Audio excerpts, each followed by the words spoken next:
la señal que nuestra madre te envía. Lo deja caer y caen las flores. Aparece de repente la imagen de Nuestra Señora. María Reina, el podcast de los consagrados. Queridísimos seguidores del canal de Caballeros de la Virgen, de Heraldos del Evangelio y ahora Heraldos del Evangelio México. En este podcast vamos a hablar de la Santísima Virgen de Guadalupe, Nuestra Señora de Guadalupe, la Morenita, como le dicen muchos. Vamos a tratar de toda su historia a lujo de detalles. Hoy tenemos muchas sorpresas. Como dije, este podcast también va a ser el inaugural del podcast del canal de los Heraldos del Evangelio en México, que se va a llamar el podcast Corazón Guadalupano. Exactamente. Y tenemos aquí invitados pues, de los Heraldos de México, y que uno es boliviano, la otra hermana que es terciaria, que se llama Lucina del Carmen Yoshimats, ¿no? Sí. Bueno, bienvenida. Gracias, mi hermano. ¿Usted, pues, de dónde viene? Yo soy de Orizaba, Veracruz, y mi nombre es Lucina del Carmen Yoshimats Barragán.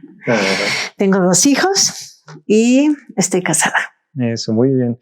¿Tiene un hijo, Heraldo del Evangelio, Daniel Moras. Daniel Moras, ¿que vive dónde? En Madrid. En Madrid. Está haciendo apostolado allá en Madrid. Sí, está feliz. Y el hermano Ronnie Fisher, ¿no? Mucho gusto estar hoy día aquí en este primer podcast, que para nosotros es muy, muy importante, porque estamos dando inicio al primer podcast, que esperamos que sean muchos, que gusten a todas las personas. El hermano Ronnie está aquí viviendo en México ¿hace cuánto tiempo? Ya son 9 años. 9 años. Ya mi corazón es guadalupano. Guadalupano.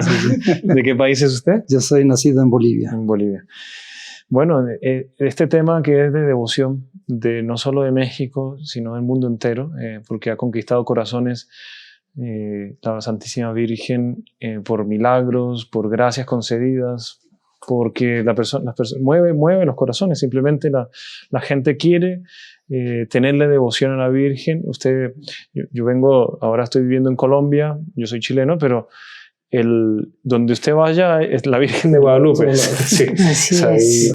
Una familia mariana tiene alguna imagen o alguna foto de la Virgen de Guadalupe, o le ha rezado alguna vez a la Virgen de Guadalupe, pero tal vez no conozcan bien su historia. Han conocido videos cortitos, han visto tal vez alguna película, etcétera, pero hoy queremos profundizar un poco más.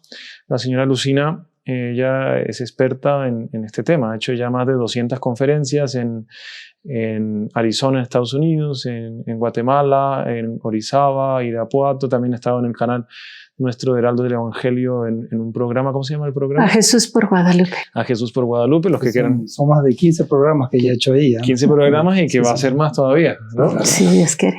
También ha hecho la entrevista en El Mundo Católico, aquí en Ciudad de México, en un canal mexicano, en canal Esmeralda, ¿no? Oye Familia. Canal de Oye Familia. Oye Familia con Esmeralda, en Irapuato, en Frisidín, en Chiapas. En Chiapas. En Chiapas. Pero bueno, hasta esos digamos que son las ciudades principales que ha estado, pero han sido varias. Y conoce bien el tema y todos los nombres, sobre todo que es mexicana de corazón. Y bueno, le tiene mucha devoción a la Virgen. Cuéntenos un poquito. Pues mira, yo a mí lo que me inquietaba mucho es que yo era una ignorante. Yo la veía y yo decía, pues es bonita, pero ahí está. Y tenía yo otras advocaciones más, ¿no? La Virgen de Fátima, la Virgen de la Paz. Pero cuando empiezo a ver y a descubrir el universo que hay en ella, ¿verdad? Cómo se refleja Jesucristo en cada detallito, ahí fue cuando realmente me enamoró. Me cautivó. Sí. Y hay una cita en el Tratado de la Verdadera Devoción que dice San Luis María Griñón de Montfort, y lo quiero leer porque yo quiero que pase con todos lo que pasó conmigo, ¿no?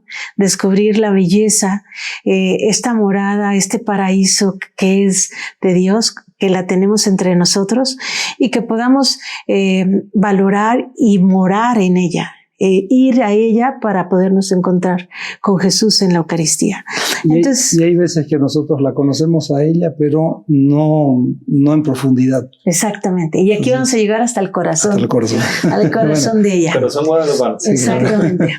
Entonces dice, a ti me dirijo un momento, mi amable Jesús, para quejarme amorosamente ante tu divina majestad, porque la mayor parte de los cristianos, incluso los más instruidos, desconocen el vínculo necesario que existe entre tu Santa Madre y tú mismo.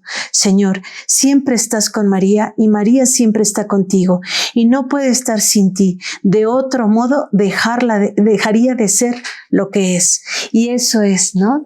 Ellos están fusionados, estos dos corazones están fusionados, y cuando la ves a ella, ves a Jesucristo. Cuando ves a Jesucristo, la ves a ella. Y eso es la Virgen de Guadalupe, que es un acontecimiento, es el segundo acontecimiento más grande de evangelización después de que Él vino a la tierra en Tierra Santa. Ese es el segundo acontecimiento que mayores conversiones causó, y que ha sido, pues, a los 7, 8 años después de su aparición, eran 9 millones de bautizados. Una conversión muy rápida, ¿no? Cuando el pueblo estaba durísimo, no aceptaban nada, estaba totalmente cerrado a una nueva religión, porque ellos decían que todo lo nuevo era falso, venía del mal. Y por eso, pues llegaron los misioneros, y por más que hacían, llegaban y se hacían lo más pobre, lo más sencillo para poder llegar al corazón de los indígenas, y los indígenas seguían cerradísimos.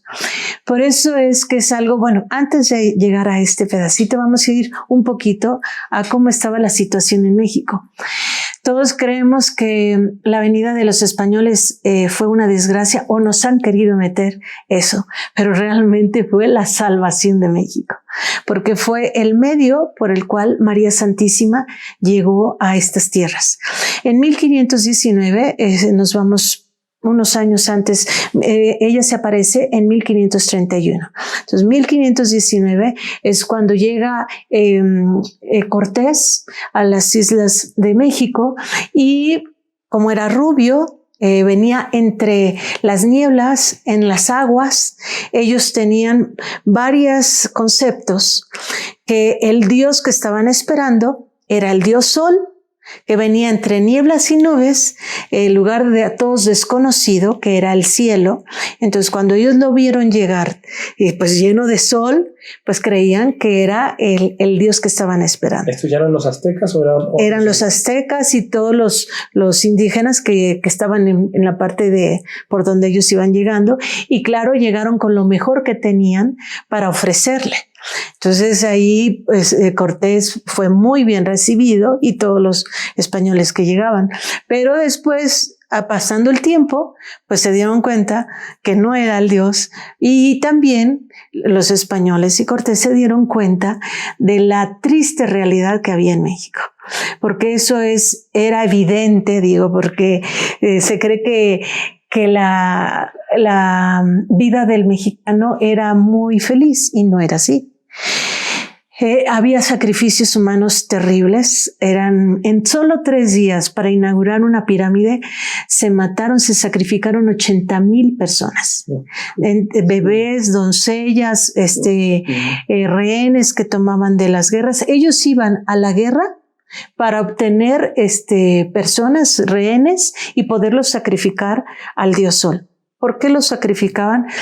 Lo que sí, también tenían un pueblo muy correcto, o querían agradar a su Dios en todo, en la vida económica, en la vida política, en la vida familiar, y en sus formas tan grotescas y tan terribles, todo lo hacían con el corazón.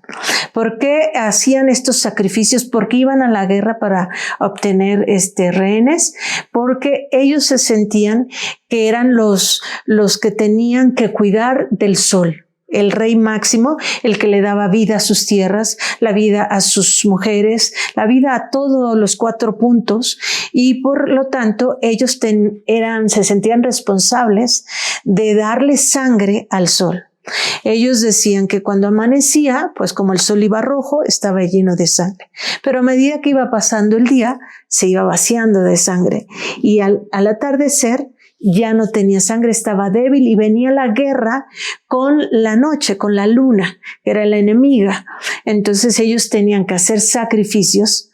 ¿Y qué tipo de sacrificios? Pues decían que lo mejor que tenía el hombre, ¿y qué era lo mejor? El corazón. Entonces ellos sacaban, o sea, ponían en una piedra al hombre, a la mujer, al niño, le abrían el pecho, sacaban el corazón, a veces se lo mordían, pero normalmente lo elevaban y venía un águila, agarraba el corazón y como el águila es el que más se eleva y que llega más cerca al sol, pues supuestamente era el que alimentaba al sol. Todas las demás partes se las comían. O sea, el 25% de la población indígena eran comidos por sus semejantes. Caníbales. Era una cosa terrible.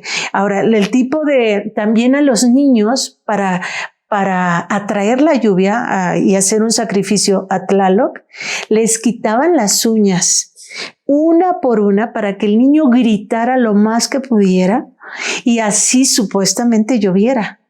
También al niño, después de quitarle las uñas, era embarrarle los nopales llenos de espinas, que es una fruta que hay aquí en México, bueno, una verdura que está por los dos lados, tienen espinas espantosas, y se las tallaban a los niños. Entonces eran unos gritos y un padecimiento, un martirio que tenían los niños que realmente dices... Tenía que venir la Virgen, ¿no? Para que se acabara todo esto. Y fueron los españoles porque cuando ellos llegaron y se enfrentan a esto, Cortés tenía un corazón totalmente para Dios. Era un hombre convencido de su fe y un hombre que quería que todo el pueblo a donde él iba a llegar fuera conquistado por Dios y por María Santísima. Entonces él traía un corazón correcto, ¿verdad? En donde cuando ve esto, quiere que conozcan la verdad. Entonces es 1519, los dos pueblos sufrieron mucho, tanto el azteca, el mexicano, como el español, porque creen que nada más el azteca, no, los dos pueblos sufrieron mucho, la tuvieron muy difícil en estos 2 años y en 1521 gana Cortés con la ayuda de los pueblos enemigos de los aztecas, porque los aztecas eran muy sanguinarios, como estamos viendo. Los templos, todo estaban llenos de sangre. Eran manchas tan fuertes que ya no se podían quitar. Entonces, también con ese afán de ir conquistando y de ir jalando más rehenes, pues eran más odiados. Por ejemplo, con los tlaxcaltecas, ellos llegaron y había una hija de un gobernador o un rey que era hermosa. Y entonces uno de los aztecas, también de las autoridades, pidió a la princesa de Tlaxcala. Y entonces pues el papá muy orgulloso la entrega pensando que se va a casar y no sé, pues la van a poner con corona y todo. Pues no fue así. Le quitaron el cuero cabelludo y toda la piel para cubrirse el sacerdote azteca con la piel de la mujer. ¡Qué horror! Entonces, claro, el pueblo azteca quedó súper herido y odiando al pueblo azteca. El Tlaxcala, los de Tlaxcala. Claro, entonces eran enemigos y así tenían varios enemigos. Entonces todos ellos, cuando llega Cortés, se afilian con él y es así como logra el triunfo de la conquista de México. Entonces, era el inicio de la evangelización, que trayendo la verdadera fe, quitando ese paganismo realmente bárbaro, satánico. Así es. Que sí hubo algún español y algunos españoles que llegaron acá a querer conseguir poderíos, dinero, oro, etcétera, y hubo esos desvíos. Muchos de ellos fueron juzgados, castigados, otros no, pero la idea principal de los españoles no era llegar a América a matar a los indios, no. Así es. Conviértanse, vale la pena ser de Jesucristo, ser de la Iglesia Católica, convencerlos, y hubo guerras, como hubo guerras en Europa, como hubo guerras en Oriente, como hubo guerras en todos lados. En este caso ganaron los españoles y comenzó un proceso de conversión, de evangelización. De evangelización y de cultura, porque vinieron a establecer escuelas, universidades, ¿verdad? Muchas cosas. Pero bueno, lo que es en 1521 cuenta el Nican Mopogua, que es el Nican... Cuéntenos un poquito eso, el Nican Mopogua, y qué libros ha utilizado usted normalmente para poder dar sus charlas. Bueno, el Nican Mopogua es el escrito que don Antonio de Valeriano escribe, que es sobrino del gobernador Nezahualcóyotl, y él es un joven que se educa, que estaba en las escuelas de los indígenas, pero a los 13 años entra al Colegio de la Santa Cruz, que funda Fray Juan de Zumárraga, el primer obispo en 1529. Entonces, cuando él tenía 13 años y entra a este colegio y empieza a prepararse, era un hombre muy letrado, que sabía latín, sabía griego, sabía náhuatl y español. Entonces, él lo primero fue alumno, luego fue maestro y luego fue gobernador de Azcapotzalco. Y él escribe este escrito o estas apariciones con un lenguaje muy elegante en náhuatl, muy fino la forma de escribirlo. ¿El náhuatl qué idioma es? Es el idioma de San Juan Diego y de ese tiempo, de todos los indígenas. Ajá. Entonces, en este escrito, él empieza a decir que apenas hay 10 años de paz, cuando las armas están ya en el piso, por decir, pero la realidad es que no había paz. Había mucho odio, había mucha decepción. En 1523 llegan los uno o dos misioneros, como que vinieron a palpar cómo estaba la situación, y en 1524 manda la reina Isabel, que era una mujer muy católica y que lo principal que quería era la evangelización del nuevo pueblo. Entonces manda 12 misioneros franciscanos que dicen que era lo más santo de España, fue lo que fue traído a México. Algo para hermoso. ver el valor que ellos tenían de México, ¿no? Exactamente. El aprecio que tenían a México. El aprecio de México mandar y el aprecio ese tipo de gente, ¿no? a Dios para que se estableciera en el pueblo, en el nuevo pueblo, ¿no? Entonces ellos vienen en el 1524, y ellos son los que dicen y platican que no podían con el corazón del indígena, estaban cerradísimos, y por más que les hacían, se deshicieron de todas sus propiedades, vivían como ellos, entre ellos, y nada. Estaba el pueblo muy duro. En 1525, San Juan Diego, su tío y su esposa de Juan Diego, fueron los primeros que se bautizaron. Y ya entre 1525 a 1529 la cosa estaba muy difícil. ¿Por qué? El pueblo indígena estaba totalmente decepcionado de sus dioses, porque vieron que dejaron de hacer sacrificios y todo seguía igual. El sol salía como cualquier día. No. Y toda la cantidad de personas que mataron, hijos, hermanos, tíos, todos, niños principalmente. Entonces ellos se sentían abandonados por sus dioses, decepcionados de sus dioses. Tan es así que preferían el suicidio. Muchos se suicidaron y muchos pedían que los mataran, porque decían, ya no queremos vivir. Entonces se dan cuenta, es un pueblo totalmente deprimido, vencido, abandonado, y no tiene nada por qué vivir. El pueblo de México pues también fue muy lastimado en estas guerras, y algunos de ellos empezaron, como dice usted, hacer unos abusos, ¿verdad?, de las mujeres indígenas. Y en 1529, Fray Juan de Zumárraga, que era el primer obispo de México, él amaba mucho a los indígenas y los cuidaba y los protegía y se ponía del lado de los indígenas. Tan es así que les hace una carta y manda a los reyes de España para reportar la situación que hay con su propia gente, y que tienen que hacer algo. Pero los mismos españoles, que eran los enemigos de Fray Juan de Zumárraga, quemaron esa carta, la obstruyeron, la llegaron a detener y pues no llegó. Hizo un segundo intento Fray Juan de Zumárraga y sí logró mandarla, pero porque la metieron en las boyas del barco, y así fue como pudo llegar hasta España. Y entonces en esa carta es donde Fray Juan de Zumárraga explica la situación tan grotesca que hay de su mismo pueblo y del pueblo indígena, que está la cosa que se pierde, que no hay nada que hacer. Varios misioneros que vinieron después de los franciscanos, vinieron dominicos y vinieron otros que ahorita no me acuerdo cuáles son los otros, pero ellos ya se habían regresado. Algunos habían muerto con la viruela que trajeron los soldados españoles. Hubo también mucha mortandad por esta peste que había, y pues todo estaba de cabeza, estaba así desesperante. Y el obispo le dice a los reyes: solo una intervención del cielo podrá solucionar esto. No está todo acabado, no hay nada por qué hacer.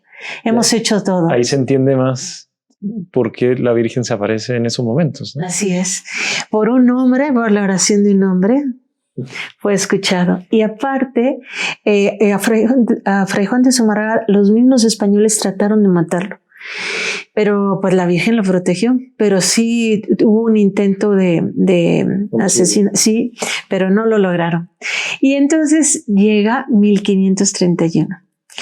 Llega la Virgen Santísima el 9 de diciembre. Y eso es lo que vamos a hacer ahora, una pausa, ya teniendo esta primera parte del contexto histórico de cuando la Virgen se aparece, y ahora vamos a entender más la aparición de la Virgen, porque ella es patrona de México, pero no solo de México, ¿no?, sino de Latinoamérica. Y del mundo entero. Y del mundo entero, sí. Entonces, bueno, yo no sé si dije que estamos aquí en México. Sí, estamos en México grabando este video. Entonces, compartan con sus conocidos. No se olviden dejar su like para poder... ustedes saben que estos medios de comunicación, mientras uno pone los likes, deja los comentarios, más se difunde. Entonces, dejen sus comentarios y no se despeguen, que ya volvemos. Es posible que usted se haya preguntado cómo poder ser santo, ¿no es verdad? Nuestro Señor Jesucristo nos dejó a lo largo de la historia de la humanidad millones de ejemplos de hombres y mujeres que por sus virtudes heroicas vencieron a los enemigos del alma y conquistaron la más alta y victoriosa santidad. Traspasaron así las puertas del cielo. En este programa queremos enseñarle ejemplos vivos y maravillosos de la vida de estos extraordinarios y admirables santos y santas que pueblan la Iglesia gloriosa y que nos ayudan a quienes luchamos para alcanzar el cielo con su valiosa intercesión. Todos los viernes a las 7 de la noche, horario de Colombia, aquí en el canal Heraldos del Evangelio, Caminando con los Santos. Los esperamos. ¡Salve María! Continuamos con este tema tan apasionante de la Virgen de Guadalupe, Nuestra Señora de Guadalupe, la Morenita. Entonces, señora Lucina, pues si usted nos puede contar, ya vamos a entrar en las apariciones. San Juan Diego, cuántas apariciones fueron, un poco los detalles de cada aparición, para conocer y poder disfrutar un poco más de esta devoción y crecer más en esta devoción. Bueno, algo que se me pasó y que quiero puntualizar, cómo era el pueblo de México en cuanto a su formación, porque los mismos españoles decían, por ejemplo, Cortés decía que este pueblo era tan devoto de sus dioses que hubiera sido perfecto, solo le faltaba Jesucristo y Nuestra Madre Santísima. La religión católica era muy, muy religioso, muy cuidadoso de su vida, porque ellos tenían disfracismo, se llama, cuando tienen una verdad, un concepto, y es tan importante que tienen que puntualizarlo con otro. Sí, entonces unen dos conceptos para darle más grandeza a eso. Por ejemplo, corazón-rostro. Corazón-rostro quiere decir que si tú tienes un corazón lleno de Dios, vas a tener un rostro feliz. Pero si tu rostro está triste es porque Dios no está en tu corazón. Entonces ellos se dedicaban mucho a formar el corazón de los niños. ¿Y quién cuidaba de los niños? Las mujeres, las mamás, porque los hombres iban a la guerra florida y los jóvenes se los llevaban. Entonces las mamás cuidaban mucho de los niños y siempre era todo buscar agradar a sus dioses. Ahora, se cree que es un pueblo de muchos dioses. No eran muchos dioses. Sí está Tlaloc, está Huitzilopochtli, pero en realidad eran como aspectos de un solo dios. También nos platica los mismos estudiosos que ellos, al menos los toltecas, que era de Juan Dieguito, San Juan Diego era tolteca. Ellos eran muy espirituales y ellos habían entrado en altas dimensiones espirituales, por decir, o sea, tenían conceptos muy elevados que nadie se los había venido a enseñar, pero por eso es que tenían un dios que le llamaban el desconocido, y le pusieron Ometeotl. Y Ome quiere decir dos y Teol Dios. Entonces era Dios papá y Dios mamá. No lo conocían, pero tenían un concepto así medio amplio y estaban queriendo llegar, pero no sabían cómo llegar. Entonces, cuando María Santísima llega y se presenta, bueno, eso es otra cosita. Pero antes de eso vamos a hablar un poquito quién es Juan Diego. San Juan Diego, exactamente. San Juan Diego era macehual, era un indio macehual, o sea, de las clases bajas. No era rico, sí tenía su tierra, vivía con su esposa. En 1529 su esposa muere. Ella estaba bautizada, se llama María Lucía, y él se llama Juan Diego, pero su nombre náhuatl es Cuatlatehuaxin, que quiere decir el que habla como águila, en nombre náhuatl. Pero vamos a ver todo eso en la imagen de Nuestra Señora, porque esto es precioso y es realmente así como infinito.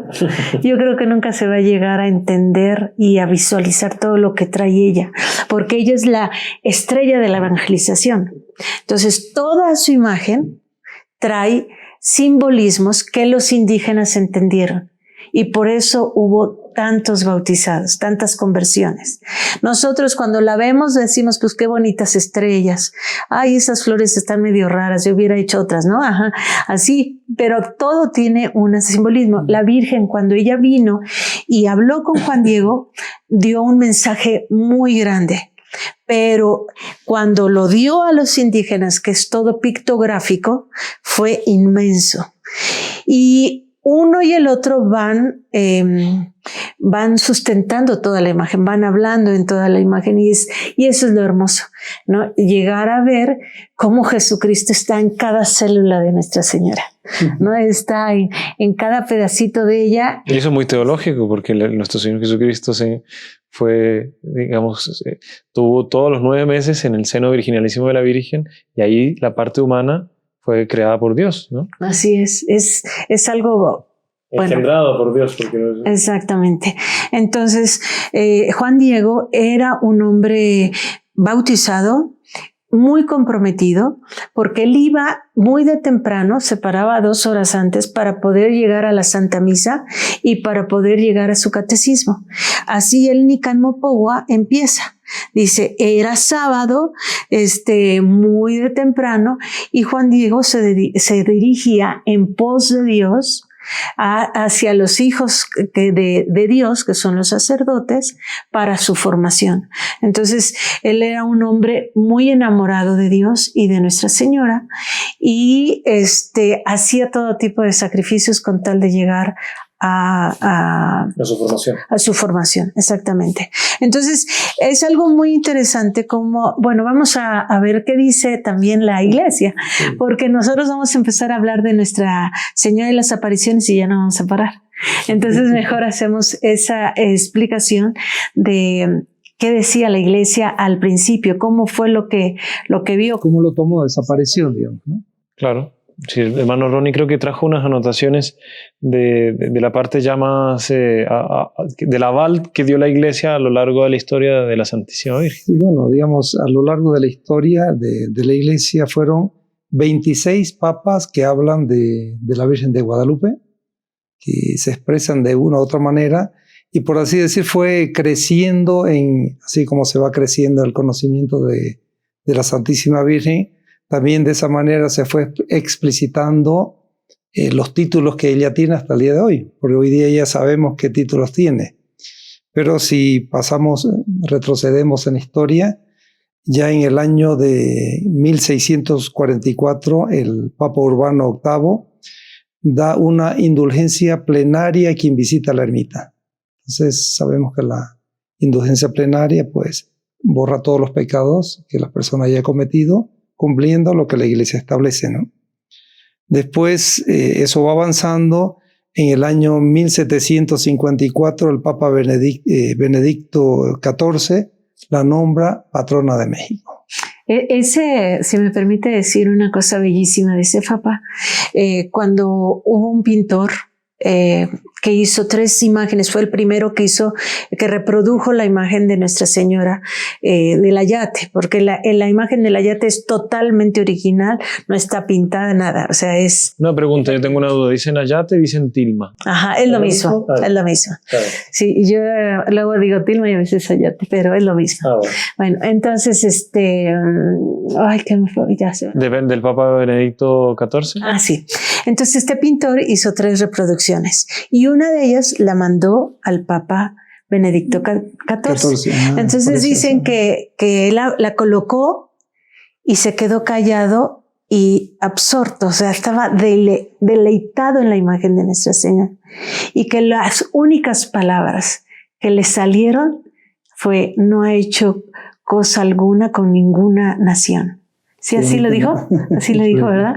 Porque estaba impresionado, y ojalá que todos nosotros estemos igual de impresionados, porque realmente no lo ha hecho ni creo que lo haga, porque es algo extraordinario, es tal y como es ella. Nadie la pintó, o sea, un vidente que haya dicho, pues yo la vi morenita y entonces le pongo el cabello negro, y otra, no, es tal y cual como la ve Dios. Exactamente así ella se presenta. Pero continúe. En el año 1895, el Papa León XIII le da la coronación pontificia, ¿no? Que es, pues, la declara reina, ¿no? Y le pone una corona oro llena de piedras preciosas, sí. Hermosísima la corona. Sí. 1910, San Pío X la declara la celestial patrona de América Latina, ¿no? Entonces, otro título que va subiendo. Se van enamorando. En el Pío XI la declara patrona de toda América Latina, ¿no? Y ya en el 1945, Pío XII la declara la emperatriz de las Américas, ¿no? Ese es el título más alto, ya no es la reina, sino la emperatriz. Exactamente. Ya como se dice, es la soberana emperatriz de las Américas. Y el Juan XXIII la declara misionera de todas las Américas. Y bueno. Y madre de las Américas. Y madre de las Américas. Ya no es emperatriz nada más. Ya no es misionera celeste, ahora es madre. Es madre. El Papa Pablo VI le da la rosa de oro, y sobre todo se corona cuando es elegido San Juan Pablo II de venir a México, ¿no? Viene a saludarla a la Virgen, pues en el año 1979.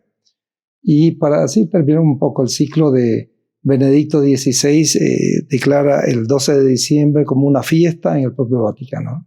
En el propio Vaticano se celebra por eso instituida. O sea, ha sido más avalada, no puede ser. No puede ser. Hasta con devoción todos los papas la han tenido en su corazón y la introdujeron hasta en el Vaticano. No, entonces, pues vale la pena ahora sí ya entrar propiamente en la aparición, San Juan Diego, la Virgen, de qué sucedió, cuántas apariciones fueron, qué dijo en cada aparición. Bueno, eso es algo muy lindo. Cuando Juan Dieguito dice que iba caminando, empezó a oír que venía una música tan celestial que parecían como aves preciosas que cantaban. En realidad no eran aves, pero parecía el sonido como aves. Y ellos tenían 3 aves especiales que cuando esas aves cantaban juntas, ellos sabían y creían que era la voz de Dios quien estaba hablándoles a ellos. Entonces, justo estas 3 aves son las que San Juan Diego cree oír, como que se le figura, y entonces por eso se detiene y voltea hacia el lugar donde están cantando, que es el Cerro del Tepeyac. Y dice él en ese momento, empieza a acercarse y dice: ¿acaso estoy en la tierra que me dijeron mis padres? ¿Acaso estoy en la tierra del maíz? ¿Acaso estoy en la tierra de las flores de nuestra carne? Dice, ¿es este el paraíso? ¿Hasta dónde se reportó haber escuchado esos pájaros? Exactamente. Entonces, por eso a Juan Diego se le celebra el 9 de diciembre, San Juan Diego. El 9 de diciembre porque en este momento él entra al cielo.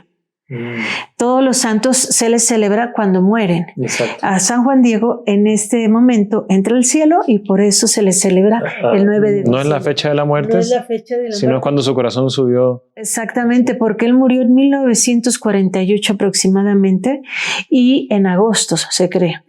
Pero aquí fue porque él entró al cielo. Ajá. Entonces era tan hermosa esa música que lo fue atrayendo y llegó a la parte de arriba. Y entonces ahí se encuentra, dice que hacia el oriente, de donde sale el sol, todo esto tiene un significado. Para los indígenas el oriente era la dirección de Dios, el lugar donde reside Dios. Y para nosotros, como católicos, también está anunciado el sol naciente que nace de lo alto, que viene del oriente, ¿sí? O sea, hay muchas cosas. Hay algo precioso que vamos a ver, como nuestra Madre Santísima es la misma del Evangelio, ¿verdad? Va a tomar todas el Evangelio para estar anunciando todo lo que ella viene a hacer. Entonces, vamos a ver que el pueblo indígena tiene muchas cosas similares al pueblo de Dios. Y a esto se llama, cuando María llega, hace el milagro de la inculturación. ¿Qué es inculturación? Es que todo pueblo tiene semillas de fe, ¿verdad? Y entonces esas semillas de fe que tenían tan grandes México, como era ese amor a Dios y el cuidar sus corazones para Dios, María llega, lo toma, ¿verdad? Quita todas las porquerías, toda la idolatría, todo el satanismo, hechizos, todo lo que era falso, ¿verdad? Y muerte, y lo lleva a la plenitud. Y todo es a través de su imagen, porque es evangelización total a los indígenas. Entonces, cuando Juan Dieguito la ve... Nosotros hablamos mucho de Juan Dieguito, porque la Virgen le decía a Juan Dieguito, ¿no? Como un hijo pequeñito. Pero San Juan Diego, creo que en la época de la aparición tenía como 51 años. 57 años. 57 más todavía. 57 años. Pero la Virgen lo trata con esa diferencia. No, y aunque tengamos 100 años, vamos a hacer... Nos contaba un padre muy querido, padre Carlos Tejedor, que en paz descanse, nos decían, a mí me llegaba una señora y decía, rece por mi niño. Rece por mi niño. ¿Y cuántos años tiene su niño? 50 años. Claro, sí. Entonces, para la mamá, todos somos los niños y Juan Dieguitos. Así es. Aparte que la cultura mexicana siempre ha sido con diminutivo. Por ejemplo, cuando en este momento que María se va a dirigir a Juan Diego, le va a aplicar una terminación que es sin. Es Juan Dieguito sin, Juan sin. Entonces, cuando le aplican esta terminación una persona a la otra, quiere decir que a la que se está refiriendo la está realzando, le está dando dignidad, le está envolviendo en amor y en importancia, le eleva a esa persona, no es cualquier persona a la que se está dirigiendo. Y eso hace la Virgen Santísima, por eso es Juan Dieguito, ¿no? Juan Sin. Entonces, en náhuatl es así se dice, Juan Sin. Señor Lucina, una pregunta también que se cuentan historias y hay diversidad de comentarios en ese sentido, de que San Juan Diego era noble. Y yo lo he visto en distintos autores, claro, se lo presenta, hay veces que él era una persona pobre, pero yo tenía conocimiento que también él tenía tierras y de familia de la nobleza, ¿no? No sé si le parece. Sí, efectivamente. Yo creo que yo empleé mal la palabra de pobre, porque no era en realidad pobre, porque tenía varias tierras, era una persona muy querida y muy importante en su zona. Entonces sí, hay diferentes personas que dicen una cosa y dicen otras, pero pues lo noble no quiere decir que sea pobre, ¿no? O limosnero, o rico, o exacto. Entonces, bueno, eso sí, lo que sí era una persona muy importante y muy servicial. Era muy querido por toda la gente. Bueno, el caso es que estamos cuando María Santísima, cuando San Juan Diego se acerca y ve a una mujer hermosísima, ¿verdad? Que dice que todo lo que tocaba lo convertía en piedras preciosas. Ella era una jovencita, dice más o menos como de 15 años. Bueno, se ve en la imagen, es una jovencita hermosa, y dice que Juan Dieguito, en lugar de entrar con miedo o de estar turbado, dice que estaba feliz por lo que estábamos viendo, que él sabía que estaba en el cielo, ¿no? Y cuando la ve a ella, él detecta que es una reina. Y más que era ya evangelizado, pues por eso yo creo que se llenó de tanto gozo, tanta alegría, y la Virgen le dijo, acércate. Y dice que todo lo que ella tocaba, o sea, sus pies que descansaban en la tierra parecía oro, los abrojos, los nopales, todo tenían turquesas, eran esmeraldas, todo brillaba, y de sus pies salía un arco iris. Bueno, era una cosa preciosa ese momento, ¿verdad? Juan Dieguito entró en éxtasis, yo pienso, ¿verdad? ¿Quién no? En ese momento tan bello. Y ante tanta aparición, ¿no? Esa. Exactamente, y en ese momento, cuando él se acerca a ella, le dice, Juanito, ¿hacia dónde te diriges? Y Juanito le dice, bueno, voy en pos de tus hijos para formarme, para encontrarme con Dios. Y ahí es cuando empieza un diálogo ya entre nuestra madre y Juan Dieguito. Y ahí es algo precioso que lo que va a decir, porque va a presentarse primero ella. ¿Quién es ella? Y le dice esto, sábelo, ten por cierto, hijo mío, el más pequeño, que yo soy la perfecta, siempre Virgen Santa María. Primero hace una presentación, y la misma presentación que hace el Evangelio de nuestra Madre Santísima, que hace Jesús de su madre, ¿verdad? La perfecta, ¿no?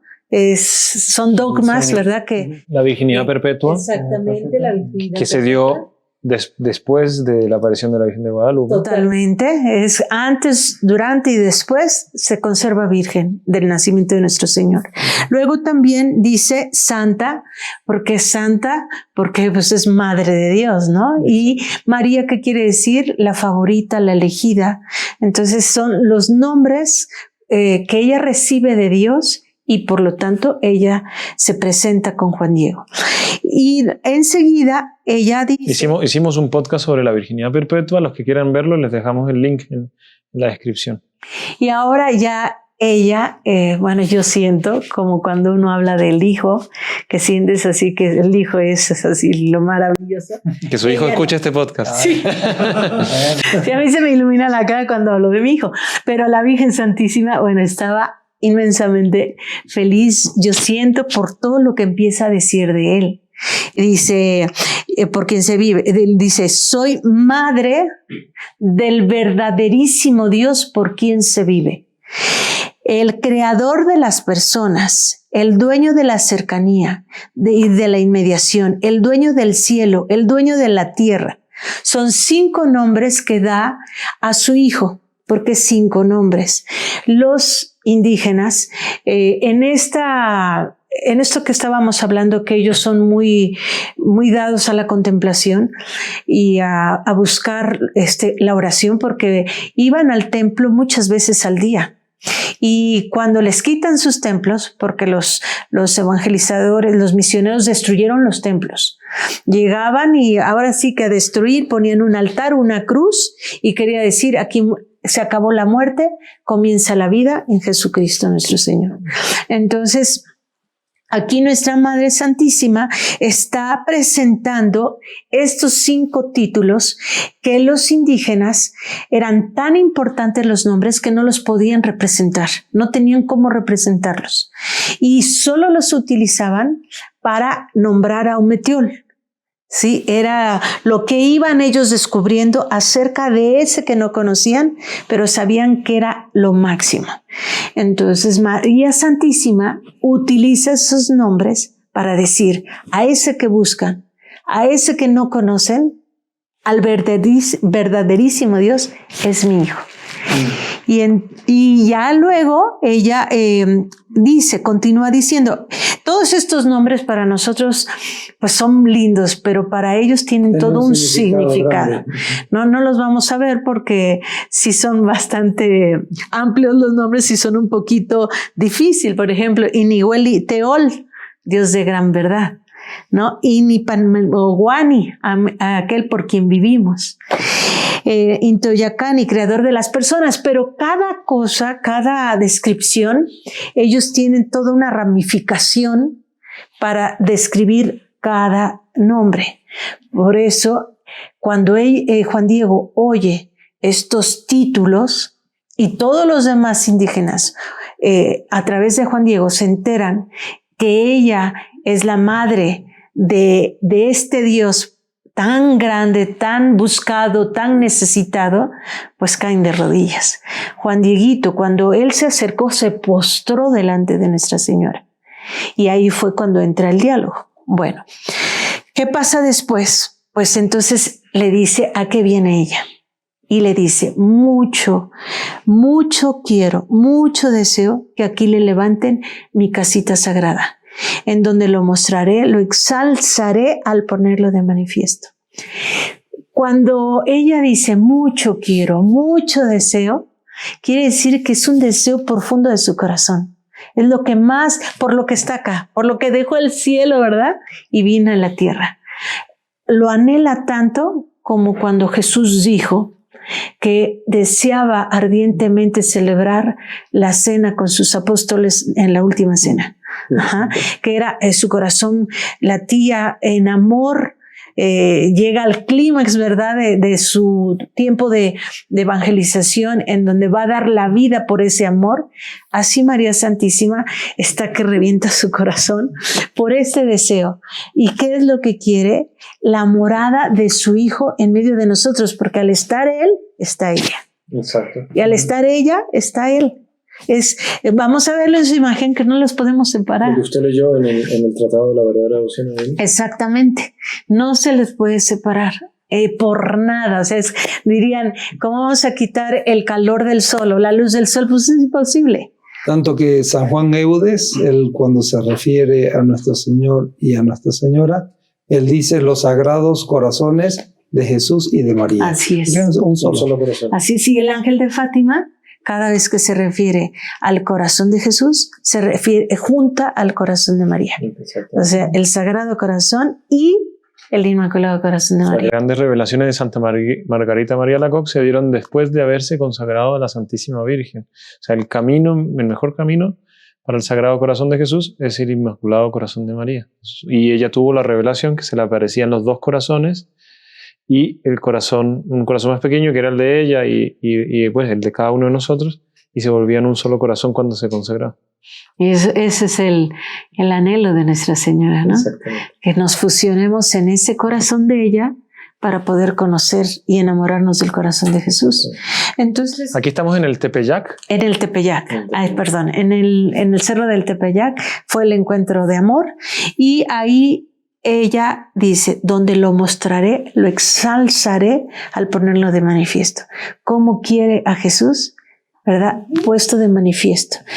Y por eso a mí me encanta pensar que ella lo que quiere es capillas de adoración eucarística perpetua, porque es donde está exaltado, está mostrado, porque dice Jesús, cuando se ha elevado, atraeré a todos hacia mí, ¿no? Y cuando hay un encuentro de amor con Jesús en la Eucaristía, pues le ponemos todo facilito para que entre, ¿verdad? Y limpie y enamore el corazón de Dios y de María Santísima.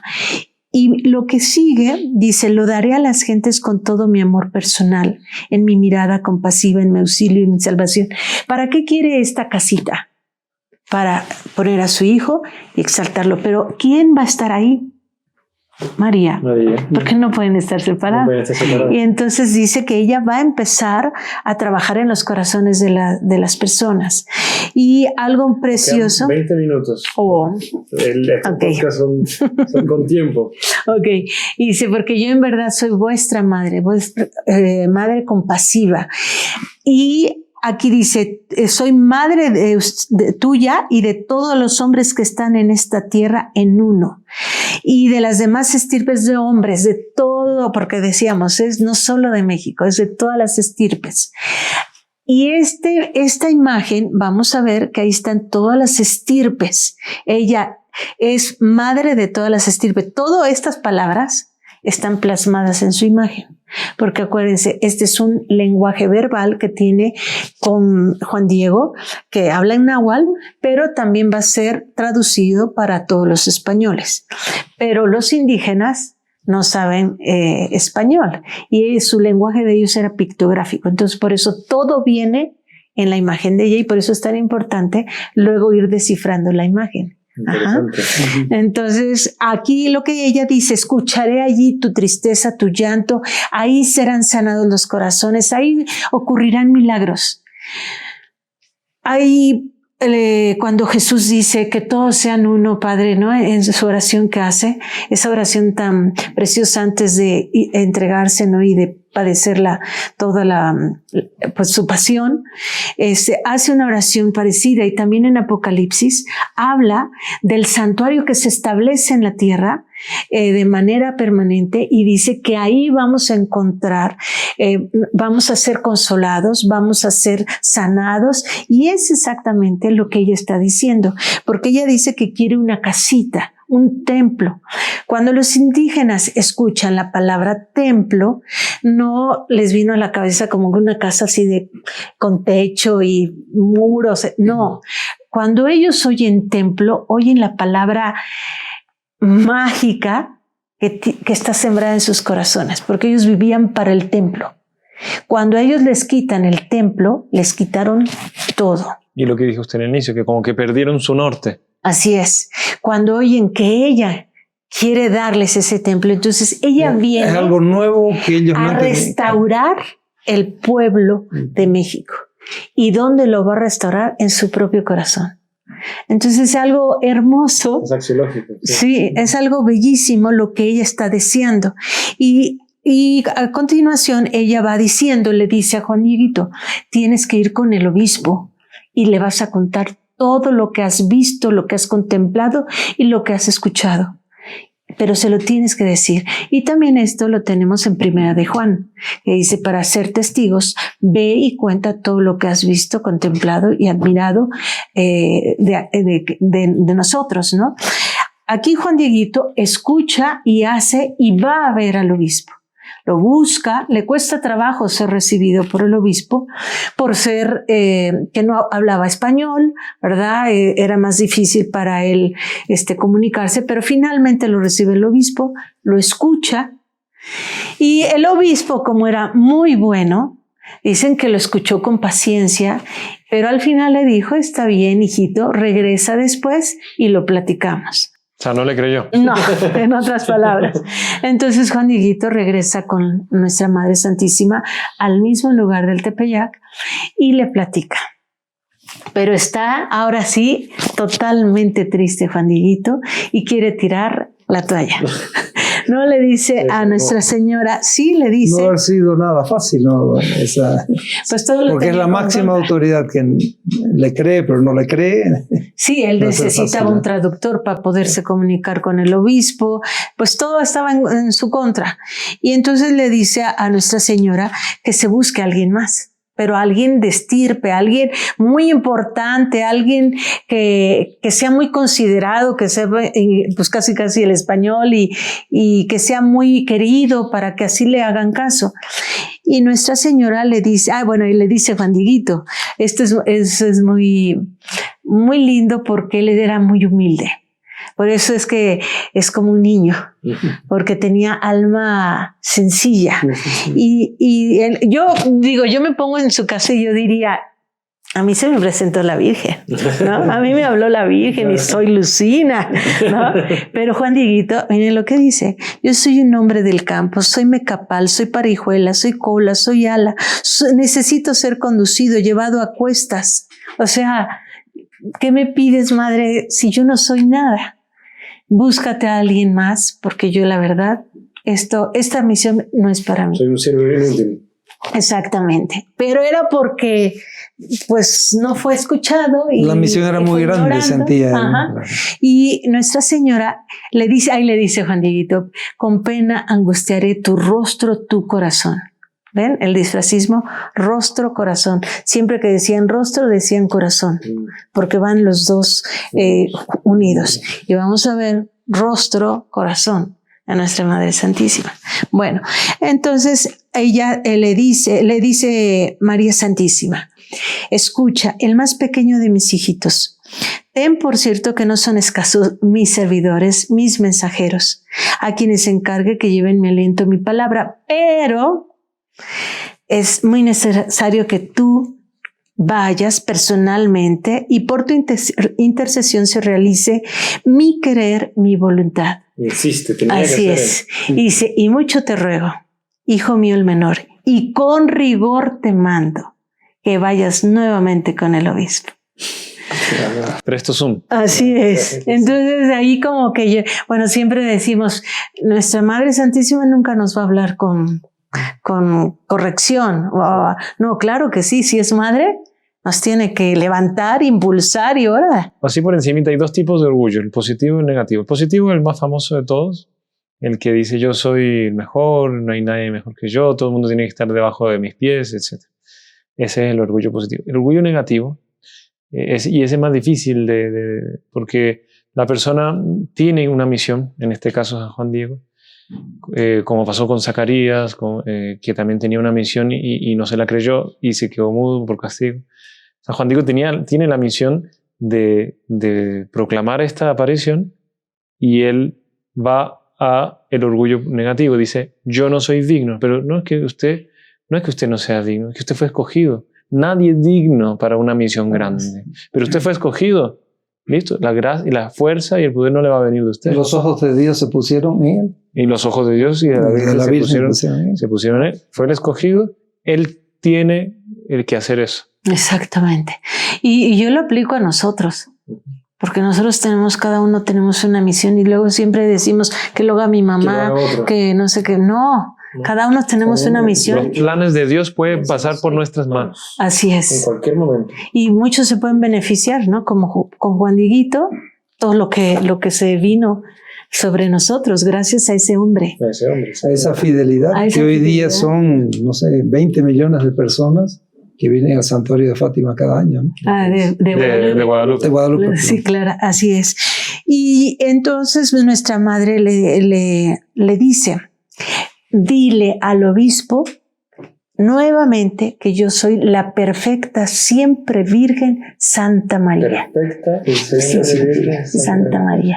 Que le vuelva a contar y que le diga. Y así fue.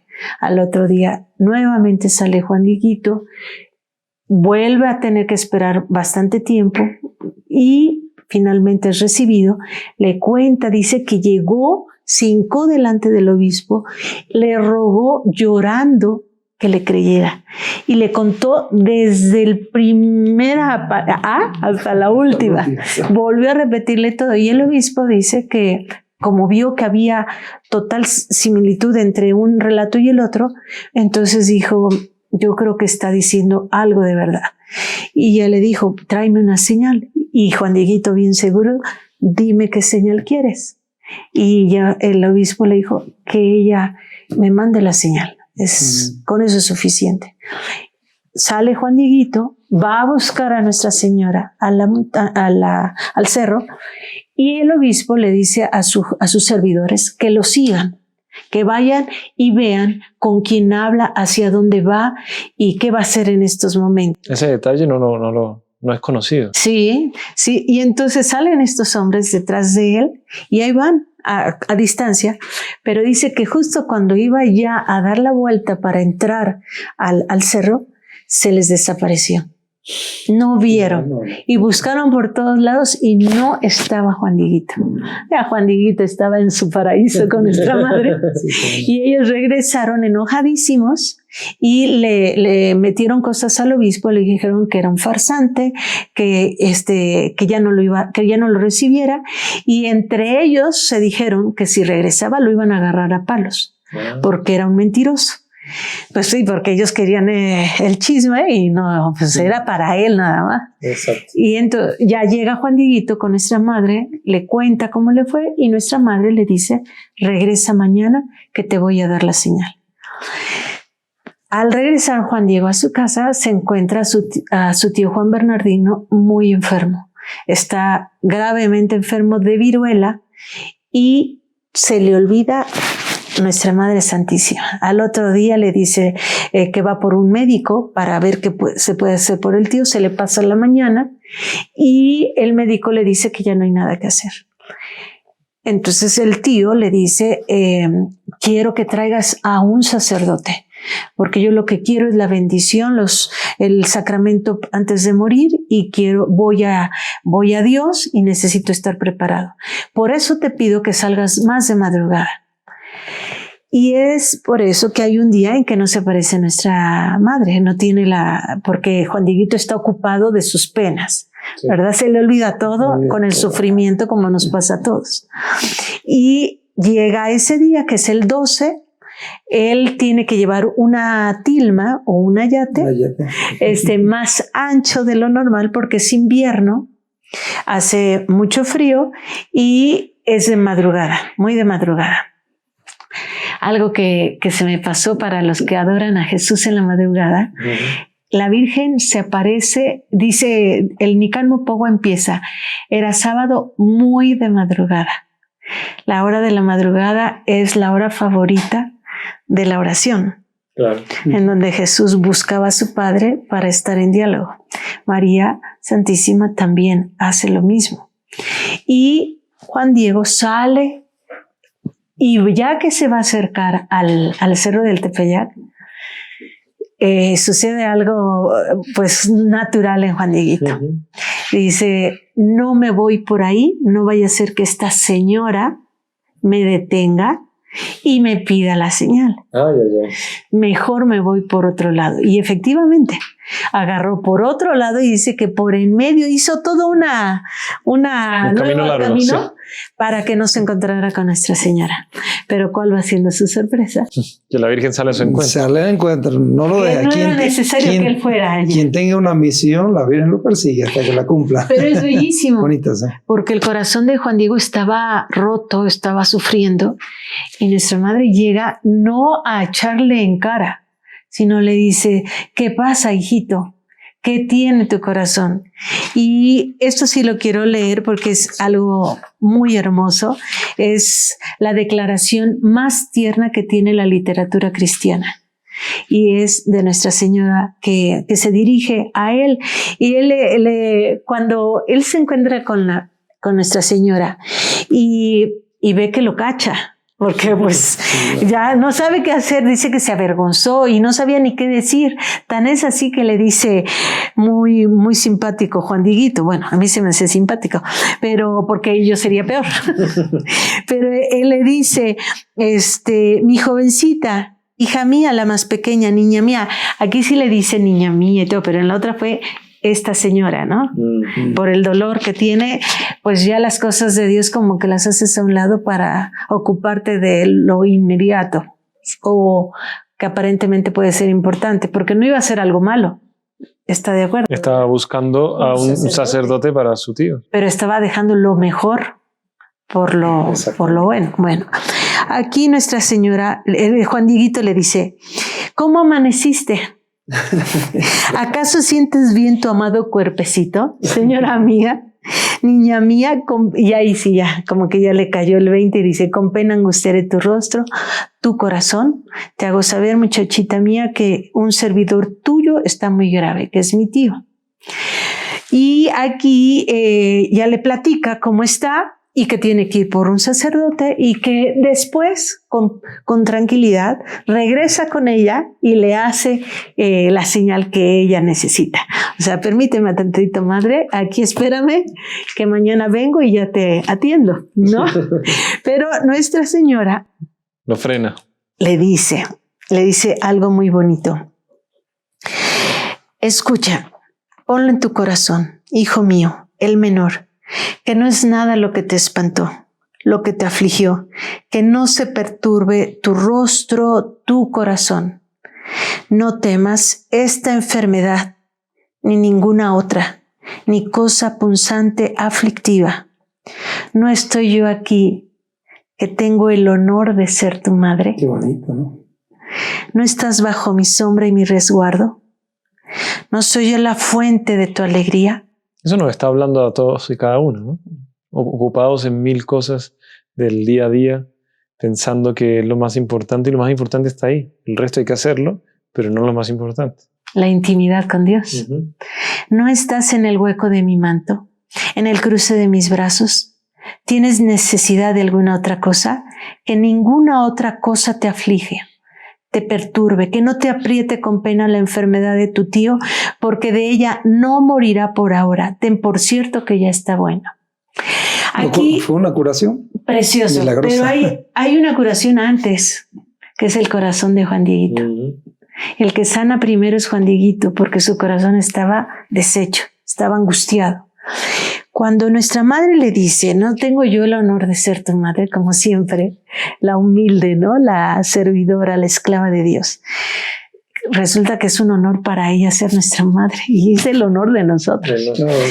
Pero luego le dicen, ¿dónde está?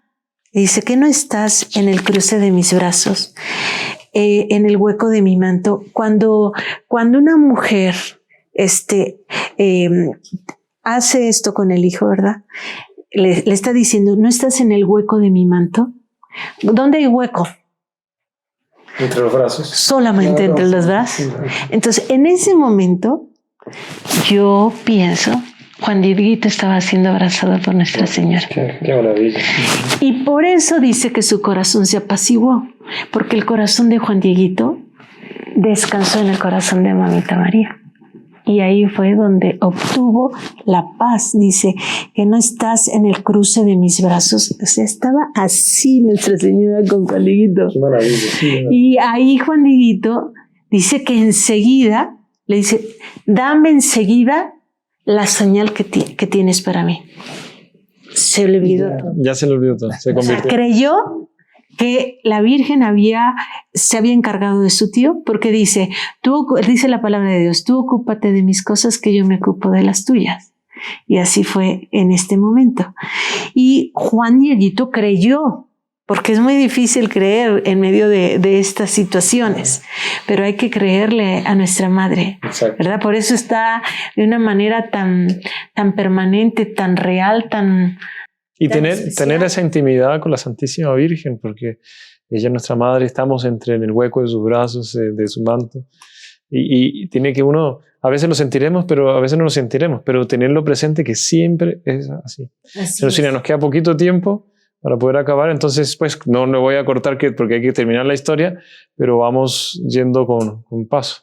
Bueno, entonces aquí lo que sucede es que dice que se consoló grandemente su corazón y salió por la señal.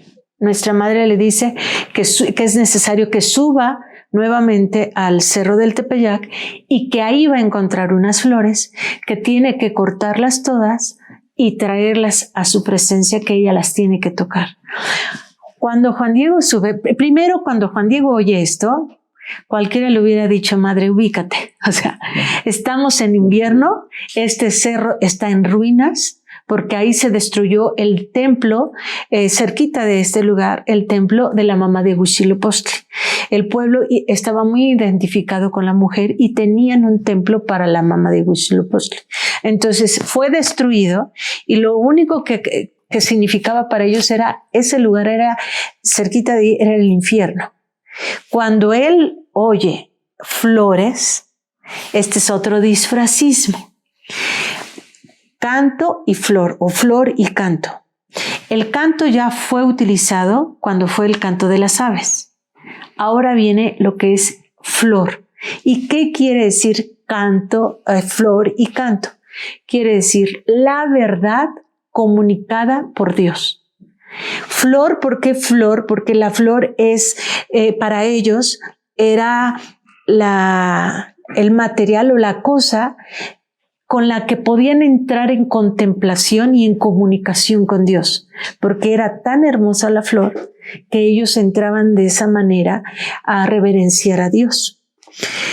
Y cualquier persona no podía llevar flores. Era una persona demasiado importante y elegida por los emperadores o por las autoridades para llevar las flores. Hoy todo el mundo lleva flores, pero en aquel entonces no. Tenía que ser una persona realmente recta, perfecta, así. Él sube y encuentra un paraíso de flores. Dicen que un olor de flores bellísima y una calidad de rosas preciosas. Él empieza a cortar todas. Recordemos que estamos en invierno. Estamos en invierno, imposible que hubiera flores. Era lo que pues nada más había hierbas, ¿no? Y nada más. Bueno, pero era algo hermoso. Corta él todas las flores, las trae a nuestra Madre Santísima, nuestra Madre las toca y le dice, al único que has de presentar esta señal es al obispo. ¿Por qué al obispo? Porque él tenía que aprobar la aparición. Sí, pero hay dos cosas. Una, porque nuestra Madre Santísima reconoce a su hijo aquí en la tierra, que es el obispo en la iglesia, ¿no? A él. Pero, dos, ¿quién hizo una oración? El obispo. El obispo. Pedir que solucione todos los problemas que estaban habiendo entre españoles e indígenas. Esta señal era para el obispo porque su corazón de él lo estaba clamando, gritando, ¿verdad? Un milagro, y este milagro era para él. Y por eso Juan Diego va, lleva las flores y me tengo que apurar, pero llega y como era muy de madrugada, no lo dejaban pasar. Aparte, ya estaban todos comunicados que si llegaba este indio lo tenían que agarrar a palos. Entonces lo trataban horrible, lo ignoraban. Pero él dicen que pasaba las horas y paradito, bien agarrando sus flores y nadie lo movía de ahí. Y entonces ya se acercaron los hombres estos y le dijeron, ¿qué traes ahí? Porque olía mucho. ¿Qué traes ahí? Enséñanos. Y Juan Dieguito, por miedo a que le fueran a arrebatar las flores, dice que abrió un poquito y entonces se vio una flor hermosísima. Se acerca un hombre, la jala, dice que en ese preciso momento dejó de ser física y parecía que estaba pintada o bordada. Entonces el hombre se espanta y se retira. Vuelve a hacerse física la flor. Y llega otro de los hombres y hace lo mismo, trata de jalarla y pasa el mismo milagro. 3 veces hicieron el intento y entonces ya dijeron, no, este indio, quién sabe qué trae. Vamos a ver al obispo, se meten, le dicen, pues es la señal que yo le pedí, déjenlo pasar. Y ya entra Juan Diego, vuelve a contar desde el primer día todo y finalmente le dice al obispo, aquí están la señal que nuestra madre te envía. Suéltalas, abre su tilma, su ayate, lo deja caer y caen las flores. En el momento que caen en el suelo, aparece de repente la imagen de Nuestra Señora. Frente a los ojos de todo el mundo. Frente a los ojos de los... Hasta el momento que caen las flores en el suelo. ¿Por qué? ¿Qué eran las flores? La verdad de Dios. Comunicada directa de Dios. No es una pintura que se pusieron en el camino a hacerla y no. dice que de repente apareció. El obispo cae de rodillas, llorando, pide perdón a Nuestra Señora, a Dios, por no haber creído, y después de unos momentos de que estaba en oración, le retira a Juan Diego la tilma, el ayate, lo pone en su oratorio, lo cuelga para que estén en oración ellos, invita a Juan Diego, y al otro día lo pone en exposición para que más gente pueda entrar a verlo, y le dice a Juan Dieguito: llévame a donde pide nuestra madre el templo. Lo lleva, y ya luego Juan Diego pide la autorización de que lo deje ir a ver a su tío, porque ya le platica lo que pasó. Y entonces el obispo lo manda con todo un séquito de personas muy importantes, y ya llega con el obispo, con el tío, y le platica al tío lo que pasó. Y Juan Diego le platica también lo que le había pasado. Y dice: sí, efectivamente, aquí estuvo Nuestra Señora y ella me dijo cómo se llama.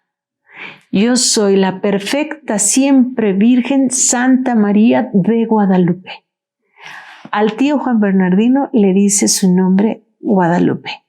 ¿Por qué le dice al tío? Porque era del propio... El tío con el que estaba sanando, ¿verdad? El que está... Pero hay otra cosa. Nuestra Madre Santísima también reconoce la autoridad en la familia. El anciano era la autoridad de la sociedad indígena. Hoy se le trata horrible, pero en aquel entonces era el ser más importante, la autoridad más importante, y nuestra madre también reconoce en Juan Bernardino que es la autoridad, y a él le dice su nombre, Guadalupe. ¿Qué quiere decir Guadalupe? Y con eso terminamos. Y terminamos. ¿Qué quiere decir? Cauce por donde pasa la luz. Cauce por donde pasa la luz. San Luis María Griñón de Montfort dice exactamente eso, ¿verdad? Que es por donde fluyen todas las gracias, que es el manantial por donde Dios utiliza para mandar todas las gracias a la tierra. Y hay una explicación muy bonita también de la virginidad perpetua que da el padre Loring y bueno, varias personas. Dice que cómo fue la encarnación. Fue como un rayo de luz que pasa por un vaso de cristal. Ajá. Y se dio el nacimiento de nuestro Señor Jesucristo. Cauce por donde pasa la luz. Entonces, medianera de las gracias, virginidad perpetua, hay muchas cosas que se puede dar ahí. Bueno, el tiempo se nos acabó, señor Lucina, pero tenemos una sorpresa para nuestros, que dijimos que íbamos a hacer varias sorpresas. Ya dijimos que estamos en México, hemos saludado a muchos, encontrado por todos lados a seguidores del podcast, de este podcast y de otros lados también de los podcasts de los heraldos del mundo entero. Y fue una alegría porque vemos que está dando frutos. Por otro lado también dijimos que era el primer podcast del canal de los Heraldos del Evangelio de México que va a dirigir el hermano Ronnie. Aquí ya de ahora en adelante él va a ser el director del podcast Corazón Guadalupano. Corazón Guadalupano. Aquí me está conquistando el corazón la Virgen de Guadalupe. Y entonces vamos a hacer una serie de 3 podcasts de la Virgen de Guadalupe. Para que este es el primero, que es su historia. Entonces explicamos todo el contexto histórico porque valía la pena explicar esto para saber por qué la Virgen se aparece, que era para dar ese impulso a la evangelización. Pero bueno, faltó lo que usted nos mencionó aquí, el simbolismo del ayate y también los estudios que han hecho científicos del ayate actuales, porque aparte de tener todo un contexto iconográfico para los indígenas, actualmente para la ciencia ha dado muchas incógnitas. Así es. De cómo un ayate, primero que un ayate no se sustenta por tantos años porque es de un material vegetal, está ahí como si fuese ayer.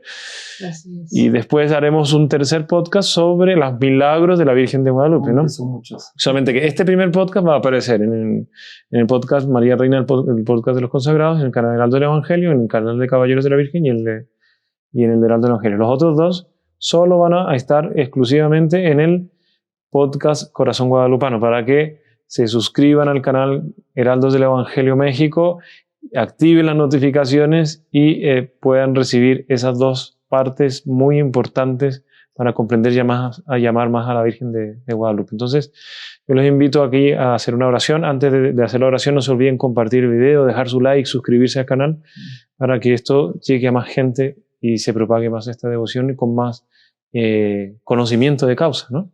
Mientras más conocemos, más podemos amar a esta hermosa vocación. Entonces, le pedimos al hermano Ronnie que rece una Ave María por intercesión de la Virgen de Guadalupe por cada uno de los que están aquí escuchando este podcast. En el nombre del Padre, del Hijo y del Espíritu Santo. Amén. Dios te salve María, llena eres de gracia, el Señor es contigo. Bendita tú eres entre todas las mujeres y bendito es el fruto de tu vientre Jesús. Santa María, Madre de Dios, ruega por nosotros pecadores, ahora y en la hora de nuestra muerte. Amén. Virgen de Guadalupe, Ruega por y nosotros. pedimos la bendición de ella. Dulce Madre, no te alejes, tu vista de mí no apartes, ven conmigo a todas partes y solo nunca me dejes. Ya que me proteges tanto como verdadera Madre, haz que me bendiga el Padre, el Hijo y del Espíritu Santo. Amén. Salve María. Salve María.